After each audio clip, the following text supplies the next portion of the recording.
Jai Shri Mataji. Let's all bow down at Shri Mataji's lotus feet and then take बंधन.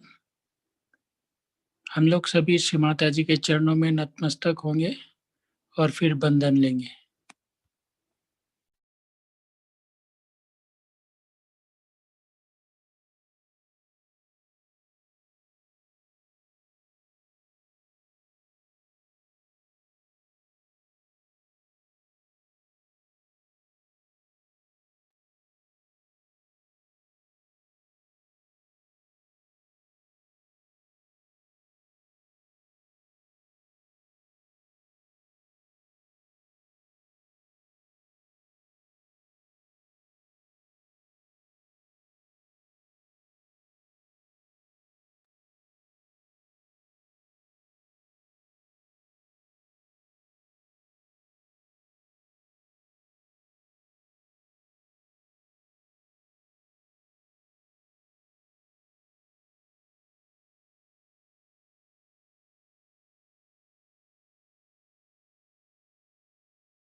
महामंत्र और श्री गणेश मंत्र.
दोनों हाथ श्री माता जी की ओर रखेंगे.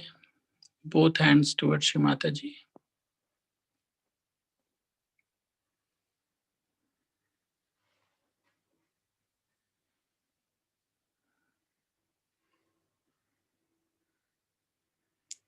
Shri Mataji,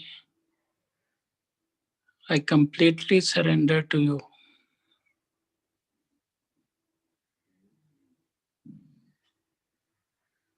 श्री माता जी, हम पूरे हृदय से समर्पण करते हैं.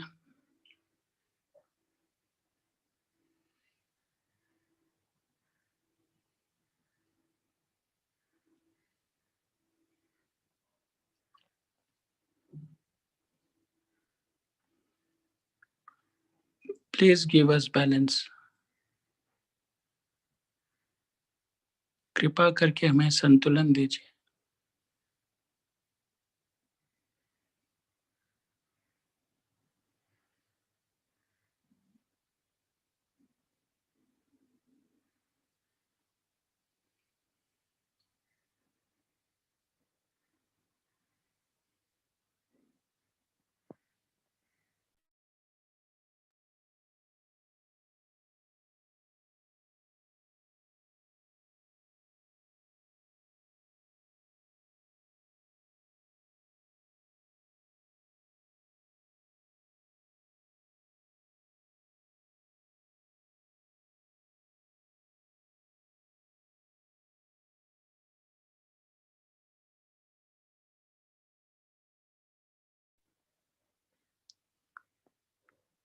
श्री माता जी, our pure desire is to ascend spiritually.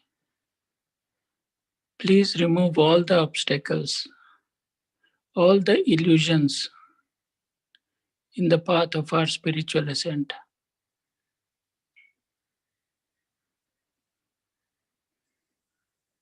Shri Mata जी,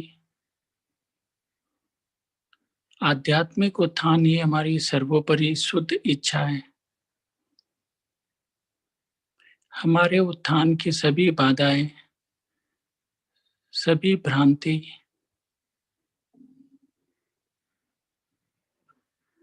कृपा करके दूर कर दीजिए.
श्री माता जी, कृपा करके हमें पवित्रता प्रदान कीजिए.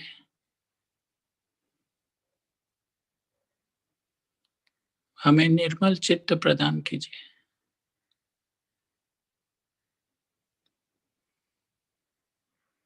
Shri Mata ji, please give us purity and auspiciousness. Please give us pure attention.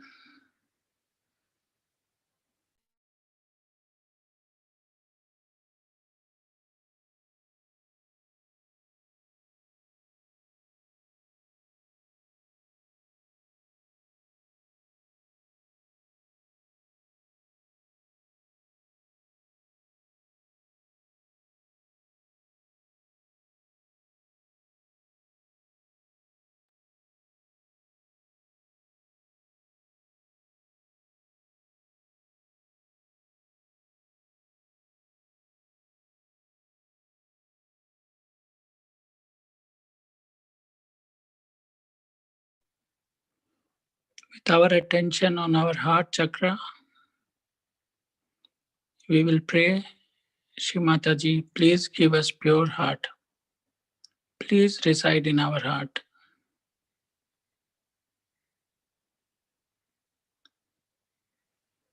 अपना चित्त हृदय चक्र पर रखेंगे.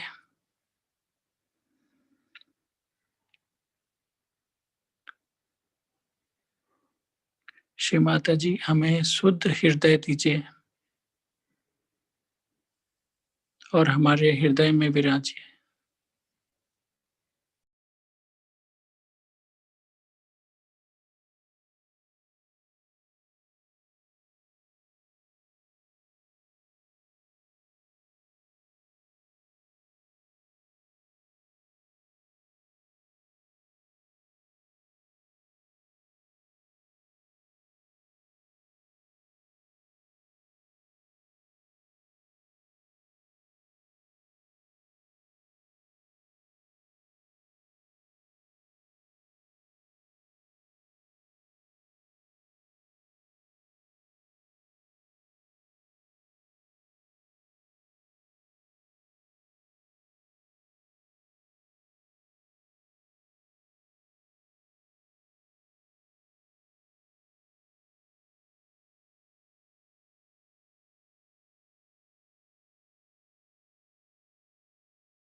श्री माता जी,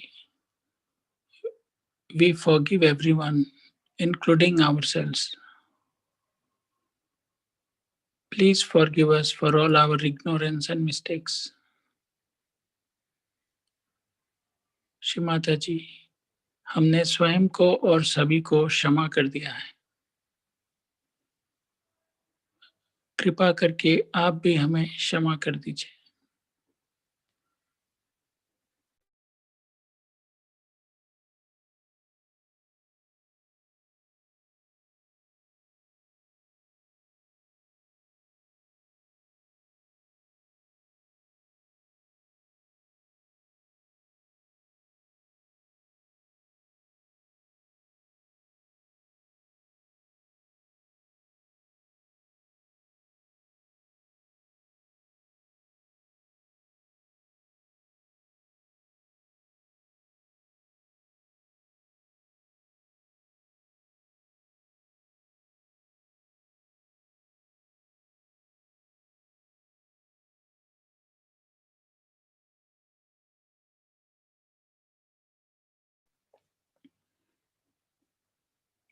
अपना चित्त सहस्त्रार पर रखते हुए निर्विचारिता की प्रार्थना करेंगे.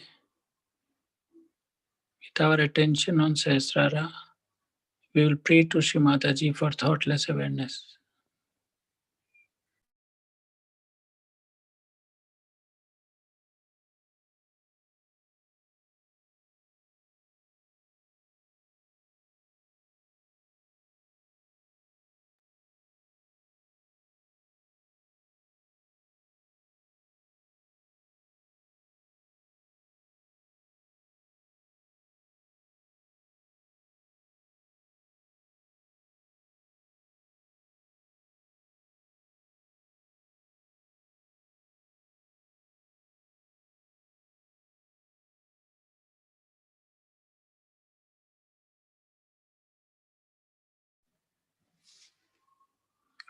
Now we'll listen to Shri Mataji's speech.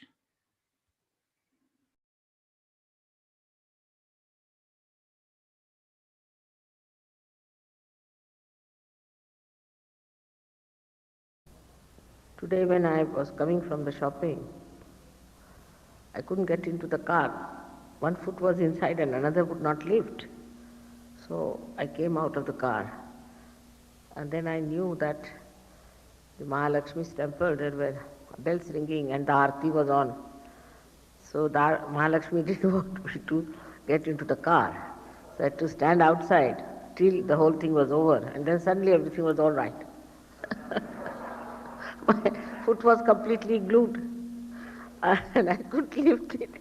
First I didn't know what was happening. Then suddenly I realized and I felt that still the place is, despite all the nonsense they do there, still the place has got lots of vibrations and is still there, the Mahalakshmi's temple. Now we have to understand that in the name of religion, so many wrong things have taken place. They're doing all kinds of wrong things. It's all anti-religious activities. For example, in this beautiful temple of Mahalakshmi, where there's a Swayambhu of Mahalakshmi, which has come out of the Mother Earth, people are using black magic. There are tantrikas sitting. In the back of the temple also, in the days of Navratri, to get ladies and the bhoots come in them and then they start dancing in a funny way. These are not ladies, these are maid servants mostly. And they start talking.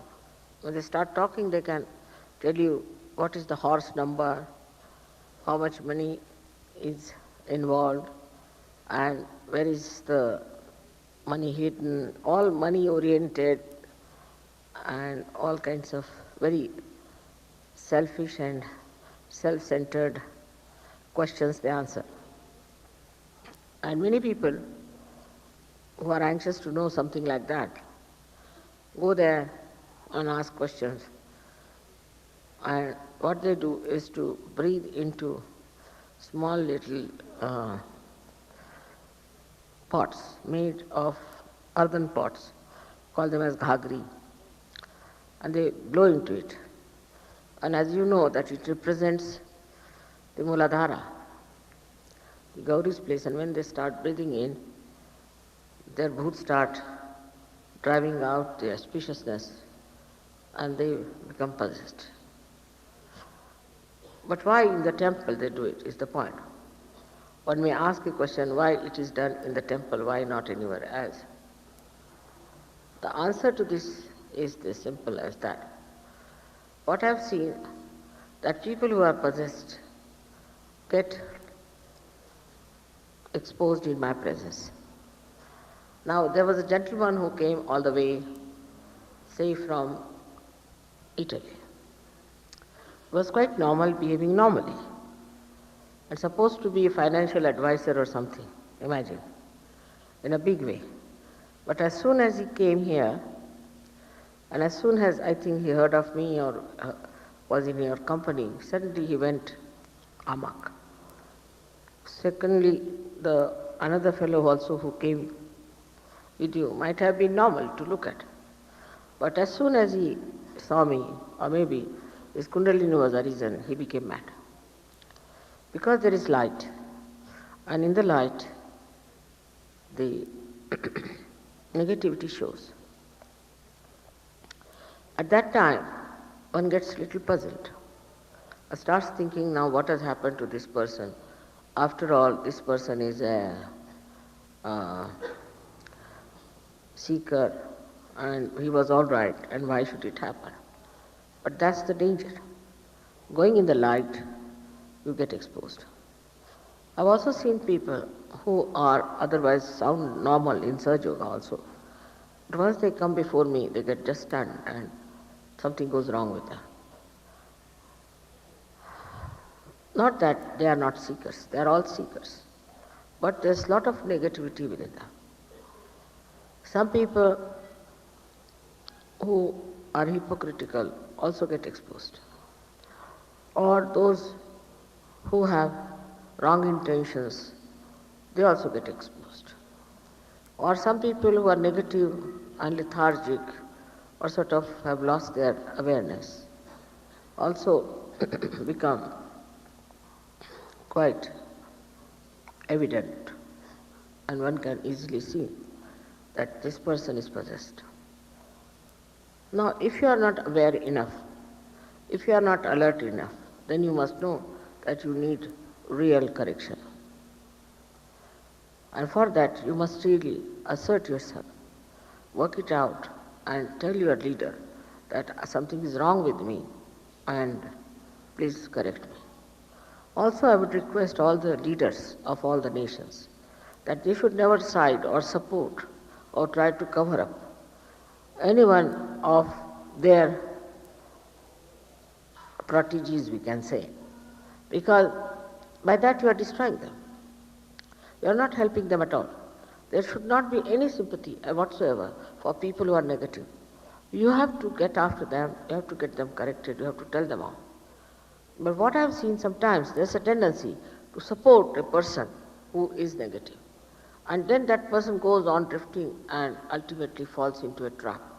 So best thing is not to sympathize with them, but to tell them very frankly that you are possessed, you are not aware, you are very lethargic, there's something wrong with you, you better sit down, get yourself straight.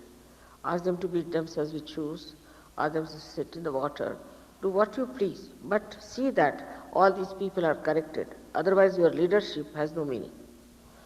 Many leaders are kind, good and sweet, but that's not sufficient. Sometimes you have to take things into your hands, you have to be responsible. Now there is something I found out, that some people who came with these mad people didn't show that responsibility. That was very, very wrong. You should not have brought such people, you should not have behaved so irresponsibly, and then when you had to attend to them, you are somewhere else.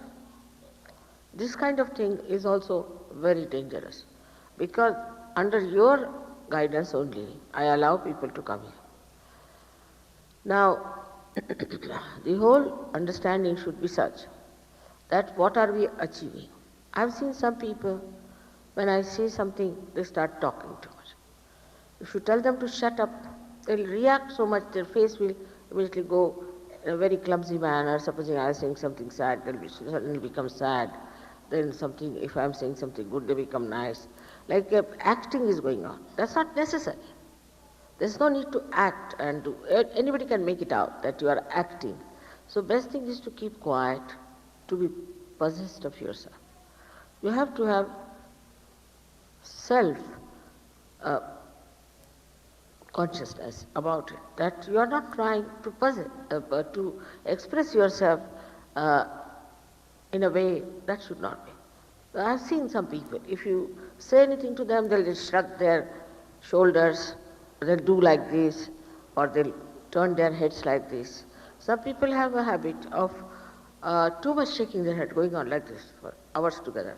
I've seen it's very common to shake your head continuously, to say yes. If I'm saying something, if they like something, they'll go on like that. I don't mean that. You don't have to shake your head. I know you are understanding me, liking me. It is a very big ego business, because it is a sort of an assurance. Oh, I understand you, sort of a thing. And also it is a big right Vishuddhi problem. If you go on like that, your Vishuddhi can never be improved. So you have to be very careful with your neck. Should not move your neck too much, shrug your shoulders too much, shrug your hands too much, or take out your hands, talk like this. You should not. You should talk at a time when there's a lecture you are giving or something, little bit. But I think it's also Western style nowadays. It was not a fashion before. But nowadays is to take out all your hand, talk like this and talk like that. It's not proper, because that spoils your Vishuddhi completely. You shouldn't use your hands for useless things. They're very precious hands and they must be respected. You are very precious. You are a yogi, and also you are a realized soul in Sahaja Yoga. Compared to all other yogis, you are much more important, because you are responsible for evolving this new generation, creating this new age. None of the yogis could do that you are going to do. So you have to be very careful when you talk. In your hands should not move too much. I've seen people talk like this, talk like that, or all the time their hands are throwing. So better tie them up. While talking, try to tie your hand to others. See that you don't move your hands too much. Always such people will have bad Vishuddhis. So try to say something as far as possible without much movement of hand. Maybe up to your fingers are all right, hands are all right, but the whole hand up to the elbow, there's no need to give trouble to your hands and to your Vishuddhi. The shrugging the shoulder is a very common thing among Western side. I mean, India, people never do that. If you say, is it all right? I will say like this. I don't know what is the meaning, but it means something. Might be meaning yes or no, I don't know which one it is. And it is something that affects the Vishuddhi very much, affects the Vishuddhi. Unknowingly you are trying to give problem to your Vishuddhi, unknowingly. So shrugging should not be there, up and down anyway should not be done. You should not jerk out your body, suddenly you should not jump too much. You should not sort of suddenly, some people have a habit of jumping into something or suddenly to take a turn of your body. That should not be so. Your movement should be slower, not jerky, but should not be lethargic also. All this is to be understood in case you are fully aware. But if you are not fully aware, then you might do it, you may not know it. That time the leaders must see. Leaders must see how the people whom they are looking after are behaving. This is one of the most important things that a leader has to do. How their behavior is, how they are talking to each other, how they are creating problem. Now, we have some Sahajogis who have come for the first time to Ganpatipura. I have to say that Ganpatipura is a very important place in Sahaja. But we came to it much later, because in the beginning I thought it may not be possible for people to adjust themselves in Ganpatipura. And maybe it is too much, because there everything becomes too much. Everything is too much for them. You do anything, mother, it is too much. I said, what has happened? I've got cold in my hand and in my head. It's too much. They want to do it slowly. First it should come out of the head, then out of one finger, then another finger, then third finger. Otherwise it is too much. That's a wrong attitude. As if you are frightened, but you are not. You are not frightened. It is an ego type of talking, that I am something great, and if I am to be given something, it should be given piecemeal. It's all ego style things which looks very sort of sophisticated stuff, but is a nonsense. Mostly people who are very egoistical, they talk like that. I thought it was too much. When you say I thought, then remember, this is not I, that is your spirit, but it is your ego. So I have told people that give up this mantra, I thought, from your tongue, from your language, from your I thought. That is one thing, thinking is not allowed in sadhana. You must know that whenever I have to answer something, or if I have to talk to someone about something, what I do is to just answer so quickly that another person is really amazed that I don't think before answering. Now, because I know if I start thinking, the other person would think of another question also. But I don't need thinking, so I just answer it right then. In the same way, you should be prepared that once somebody is asking a question to you, then you should have the full idea what you are going to answer. So the best thing would be for you in your privacy to think of 10 questions that may be asked. Then you think of 10 answers that you will give. Now, I think we'll be having something like a brain trust or something you have in a seminar in there. And I would like to see how you answer those questions. Answering shows not the personality which is brilliant, but the personality that is Sahaj. Because in the Sahaj manner, you get the answer quickly, you don't do any drama, you don't become hypocritical, but straightforward you know the answer. And you can say, this is the answer. You don't have to think about it. Now, if you go on using in between like, finished. When you are talking to someone, somebody is asking you a question, especially for leaders, I would say. And when you become the yogis and you become the gurus, anybody asking you questions, if you say, finished, you have to immediately answer it very humbly, not with any arrogance, but in a way that baffles another person I'll give you some examples. For example, first time I was confronted with the BBC people in England. You know, English can be very, very nasty, and especially BBC. So the gentleman came and asked me a question. First question he said was that, why are you in England? I said, my husband is posted here. Well, why don't you help your people? I said, is there any wrong in helping English also? Then he didn't know what to say. So then he says, but don't you think they are so poor and it's something wrong there? You call yourself spiritual, and why should spiritual people be that poor? I said, because they are good. And if I am not rude, can I say one thing? How are they so poor? 300 years, if somebody had ruled in England, what would have been your condition? Or just he kept quiet on that. Then the third question he asked me, which was even more arrogant, he says, but you have such a population problem and this and that, you must attend to it. I said, how can I attend, you see? You all are responsible for it. He said, we? I'm sorry to say, I said, but it is so. He said, how? So if I tell you, you won't believe. He said, well, how? I said, in England, every week, there are 2 or 3 children are killed by parents. I have heard that it is in London city it is happening. Now what child would like to be born in this country? Just kept quiet. Now, this is like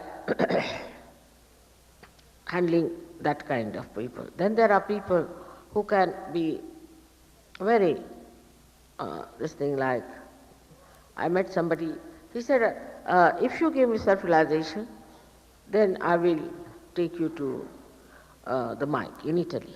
I said, all right, come along, sit down. So I knew he had certain things in his head. Of course, I don't know if you can find out that. But I said, all right, get some water. He bought some water, I put my hand in it. So he drank it. He said, is it wine? I said, no, it was water. You brought it. I didn't bring. Yes, it was water. It's wine. I said, that's what Christ did. Oh, I see. After that, he got his realization in no time. So I could feel his agya was catching. I said, something has to be done about Christ. If you find somebody with a big agya, soft him on Christ. Say something about Christ. Soft him on Christ. And if you soft him on Christ, you'll be amazed. He will immediately come round. So, as soon as you find anybody's any chakra is catching, of course you have to be very aware. I mean, if you are feeling only your chakras and not his chakras, you would be doing wrong thing. But if you can find out what's wrong with the person, then just work on that chakra yourself within. And while talking to him also, just bring him on that line. So he's just opened down. And then it's very easy to give realization or to talk to a person. But in case a person is very, very difficult, then there's no need to discuss or argue with that person. Only in Sahaja Yoga, you have to work it out with Sahaja Yogis, and you have to go to a great extent. Sometimes I feel I'm wasting a lot of energy in these useless Sahaja Yogis who are good for nothing, they are for namesake Sahaja Yogas. They go down and you ask them, I don't know. Why are you doing like this? I don't know. Such people should be really thrown out of Sahaja Yoga. They're such disgusting people.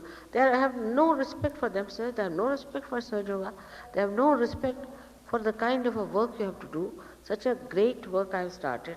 They have no understanding of anything. They are just like liabilities sticking onto Sahaja. So this is another point one has to see, that if you find anyone like that, just go and report this to the leader of that particular nation. There's no wrong in it. If you find anybody misbehaving, you just go and tell the leader. So this climax point won't come and that you won't have to bother. And if you find anyone talking ill about Sahaja Yoga or is doubtful in nature or in any way not up to the point, as we can say, you better tell the leader of that nation that this is what it is. And from this point of view, we think that she's not all right or he's not all right. And one should not feel bad about it. And then the leader should take that person to task, need not tell the person, name of the person who has reported. But that doesn't mean you all the time carry tales and things like that. It's a very wrong thing. But if you find something very seriously wrong, you should go and tell the leader, and leader can judge for herself or himself whether it is wrong or right. Then let the leader take the action and you just don't worry about it, leave it alone. That is how we are going to correct the collectivity. And the collectivity part of it works out beautifully if you can somehow or other understand that you are part and parcel of one single human being.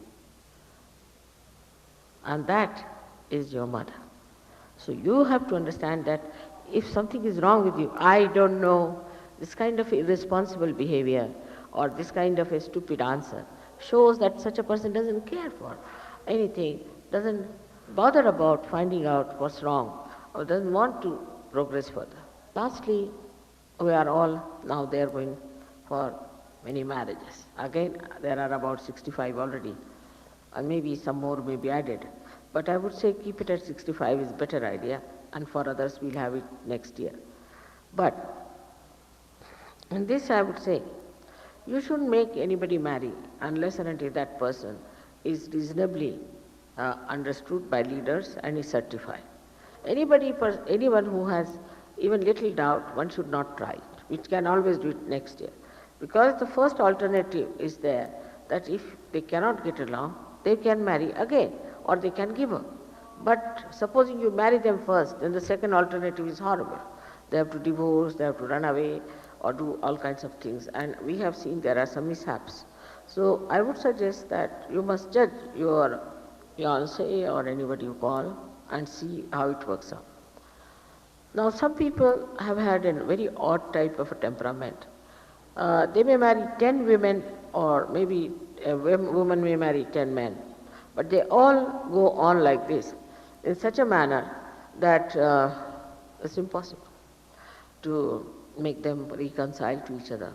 And they create terrible problems for us. So in the marriages, one has to decide beforehand that we are getting married because we have to do such. Then the question of domination is a woman dominating man or man dominating woman is absolutely out of question in Sahaja. There is going to be no domination of any kind. But one has to see that the left side is on the left side and right side is on the right side. One should not start demanding what the other side has got it. Like supposing men start saying, why not we have children, mother? We should have children. Why should the women have children? That cannot be. And if the women start saying, all right, we should grow beard, supposing tomorrow they might say, we must have beard and we must have mustaches. So if such a demand is made, that cannot be done. That's not the way. And at human level, these are absolutely two separated personalities. At a lower animal stage, see if you go in the hermaphrodites stage, then you find that the people who have got both the sexes in them are called as hermaphrodite in their technical language. So you can imagine that when you want to become like earthworms, you can have both the sexes in you. Either you can act like a male or a female. But as soon as you start growing up and then the, what you say, in your evolutionary process as you come up slowly, what you find that there are two separate groups are formed up to the human level. And when you come to the human level, the women are women and men are men. And the more they are like women, men like men, then they are complementary. Otherwise, these halfway people, neither they cannot be good husbands, nor could be good wives. Nor can they have good married life, nor they can enjoy anything. So this is very important to see that you should become complementary. But for Sahaja, now there is no question of domination, as I said. Woman plays her own part, man must appreciate, and man plays his own part and woman must appreciate. But there's another type of a thing that happens in Sahaja I've seen, that people once they get married, see to them, marriage becomes like the end of Sahaja. They go so crazy with each other, I mean absolute crazy people. They become so very crazy with each other. They forget Sahaja Yoga, they forget me, they forget everything. I have known some people who were very good. Once they were married, they were lost to Sahaja Yoga for at least 2 years till they got sick. They had a child with a problem, then they came to Sahaja. So this kind of a romanticism is of no use in Sahaja. It's all artificial. It's all mental. It has no sense. This kind of a useless romanticism that people indulge into.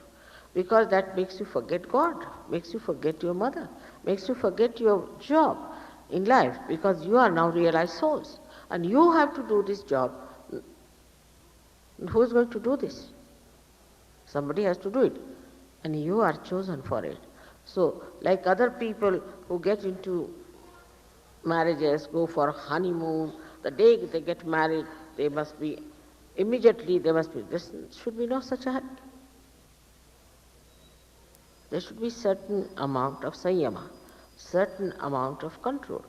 Automatically it works out. But the way people hurry and hastily do everything, they make a mess of their married life.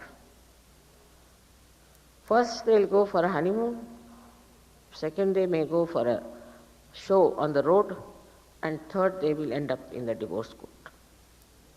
So one has to be absolutely in a balance of everything with full dignity, and especially in Indian villages, it looks very funny for people to go about kissing each other or sitting down somewhere. There's no hurry about it. What's the hurry? I don't understand. And I was also reported that at the airport, when people are there, the husband will tickle the wife and the wife will tickle the husband, will be all this time nudging the husband, and the husband will be nudging the wife. It looks very funny. Like you see dog having a tail and tail having a dog. We are two separate entities. We have to behave properly. So this is another thing I have seen, that those people who come to Sahaja Yoga, get married, they get into a kind of a very funny whirlwind, and it's impossible to bring them back. So I'm looking out for my marriage, you see. Now the marriage is going to be, it's nothing so great. Many are married in this world. What have they achieved? So attitude towards should be marriage is that we have to have somebody who is our complement.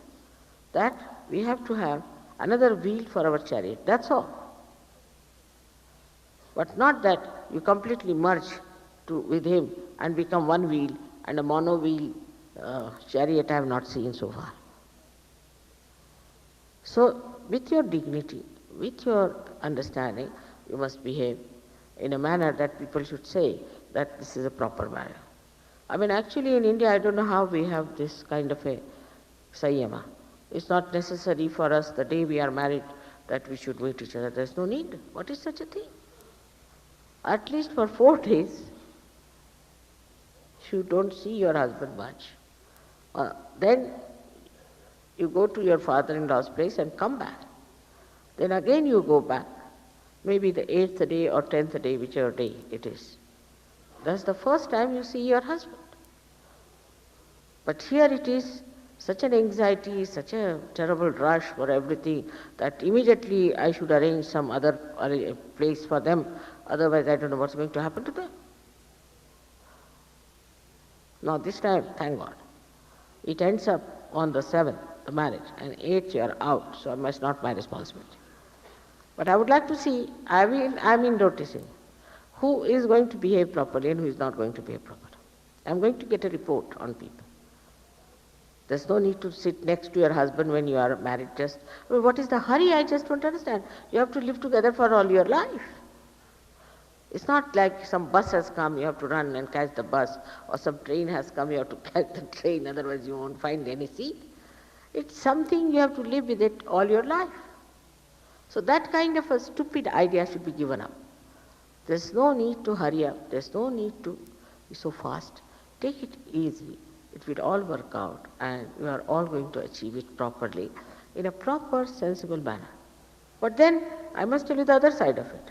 Some people who are very much in the beginning are away, you see. Then they are thinking, this girl has got curly hair, it's finished. Her father must be this, that must be this, she must be that, like that. Or the girl might be thinking about the husband. This must be. So I am still sitting and judging. It will take some time. This incompatibility is the new word. I've learnt it when I went to England for the first time. I didn't know what is this incompatibilities. Even in Sahaja Yoga there is incompatibility, then where is going to be the compatibility?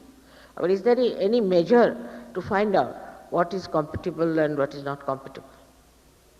All these ideas given to you by psychologists must be thrown out in the sea. Now we are going there. And throw all the psychologists also there, if possible. Like somebody saying, I'm very insecure, I'm very insecure. What is this nonsense? I mean, in a platform of Nagpur, one lady saying to her husband, I'm very secure, the husband is hugging her, and everybody is feeling insecure in there. This is all exhibitionism. This is no poise. This is no decency. This is no decorum. It's indecent, indecorous, and stupid. It's the last. So one should not behave in a manner that shows impetuousness. Anything impetuous is never lasting. So there should not be such a sort of a pressure on your heads, because now you are married and then immediately you cannot be with the collective. I mean, it's something I can tell you from my daughter's experience. My daughter got married. They were engaged for 1 year. They would never go together or anything. She would always take me with her. And I was bored stiff, but still, she would say, no, I can't enjoy. And when they were engaged and married, and we arranged for them to go, like all Western people do here, Westernized, for a honeymoon, they refused. But we somehow or other managed that you must go, otherwise it's not proper. All our friends have invited you, Maharaja of Mysore has invited you and all. And after 2 days they were back. We had arranged for 15 days, they were back after 2 days. They said, Mummy, you come with us, otherwise we are not going. We are bored stiff of each other. So, it's all right. There's no need to show so much of anxiety and too much of meeting and all. It's a sign of animal life. Even animals have their timings. So to me, this is all comes from some sort of ideas of Romeo and Juliet business. But Romeo and Juliet ended up into a misery. I don't want you to end up your life in misery, you see. So don't become Romeo and Juliet. Be normal people. We have to lead a very normal, healthy life, and marriage should be a secondary thing, not the first. And I must work it out. You cannot work out your marriage. It would be something like making a plant, let me work it out so it rises properly. You cannot work it out. It's spontaneous. It cannot be organized. Let me organize my marriage. You cannot organize. It's spontaneous. But I am going to be successful in marriage. I am going to enjoy my life. I am going to enjoy my married life. I am going to enjoy my husband. This kind of attitude, if you take, things will be all right. आले का ते? तयार झाले? वेळ आहे अजून तयार व्हायला? थोडा म्हणतील गाणं. All right. So that is how the marriage system is going to work out for us.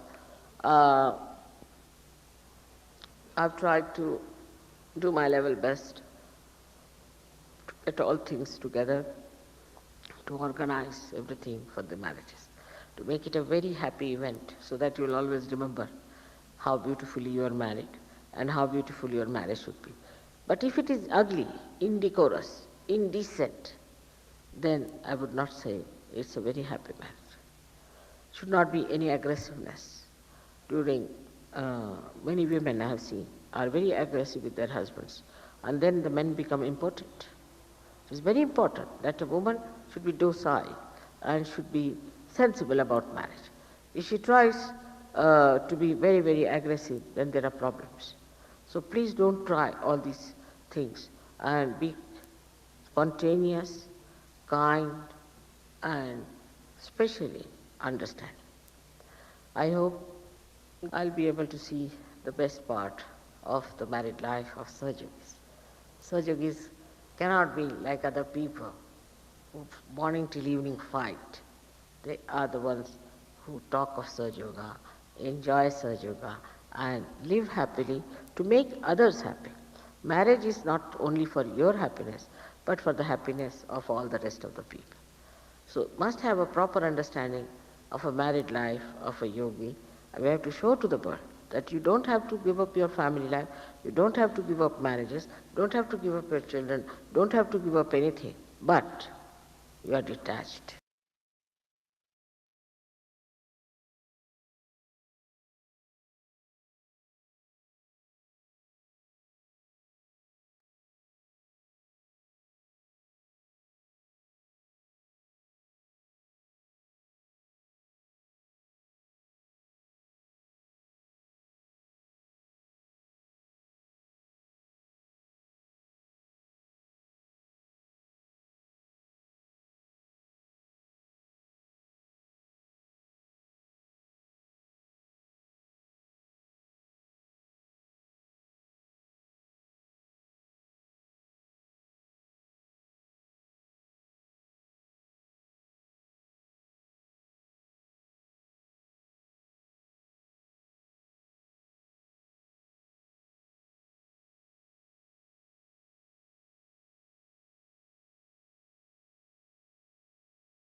Shri Mataji,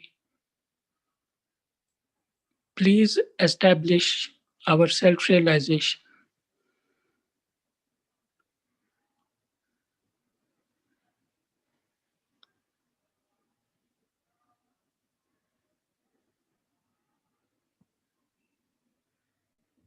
And please make us complete Sage Yogis.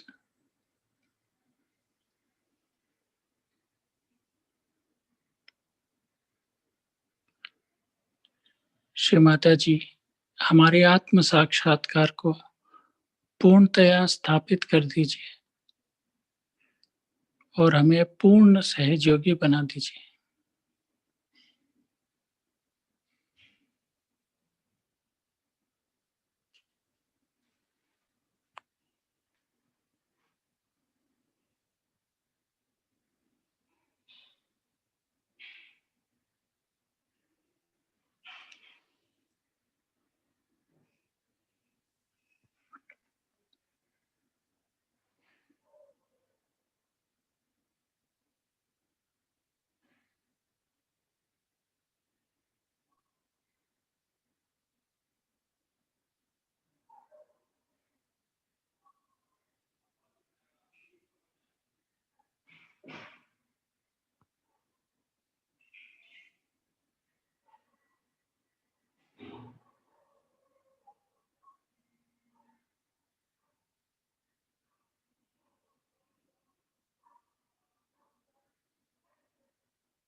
We will bow down,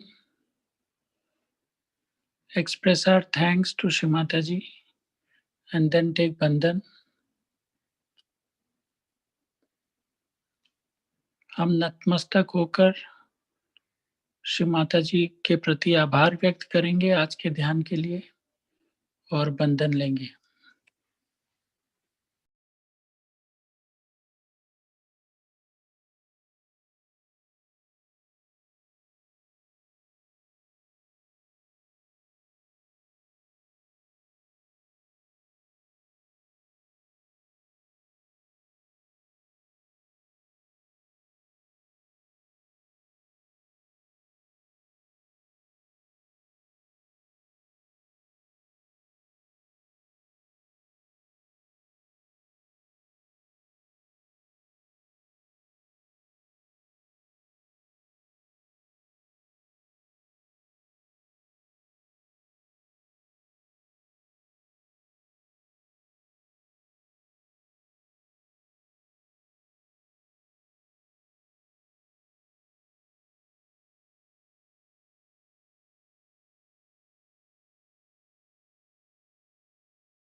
जय श्री माता जी।